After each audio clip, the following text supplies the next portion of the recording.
पार, जरांगे पाटलांचा सरकारला इशारा, घेतला सर्वात मोठा निर्णय। मराठा आरक्षण लढ्याचे नेते मनोज जरांगे पाटील यांनी मुंबईत आंदोलनाचा एल्गार केला आहे। आज बुधवारी माध्यमांशी संवाद साधताना यांनी आंदोलनाची घोषणा केली। त्यांनी सरकारकडे 5 ते 6 मागण्या केल्या असून त्या मागण्या मान्य झाल्या नाही तर 29 तारखेपासून मुंबईत आंदोलन करणार असल्याचे आज जाहीर केले आहे। एकतर विजयाचा रथ येईल किंवा अंत्ययात्रेचा, असा निर्धार जरांगेंनी यावेळी व्यक्त केला आहे। यावेळी जरांगे पाटील म्हणाले की सरकारने शब्द दिला होता, पण आता ते विसरत आहेत। मराठ्यांनीच ही सत्ता मिळवून दिलेली आहे। जातीसाठी मी मरायला देखील भीत नाही। मुंबईत त्यासाठीच येतोय। माझ्यावर हल्ला करायचा प्लॅन असेल तर मीच मुंबईत येतोय। जे आंदोलन आंतरवलीत होणार आहे तेच मुंबईतही होणार आहे। 29 ऑगस्टला हे आंदोलन होईल। 28 ला मला सोडायला मुलं येतील।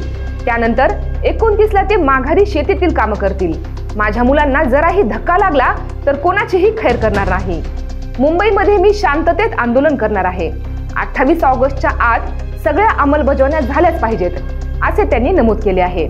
अशाच महत्त्वपूर्ण बातम्या पाहण्यासाठी पाहत रहा लोकाशा टीव्ही न्यूज चॅनल आणि आमच्या चॅनलला लाईक, सबस्क्राईब आणि शेअर करायला विसरू नका।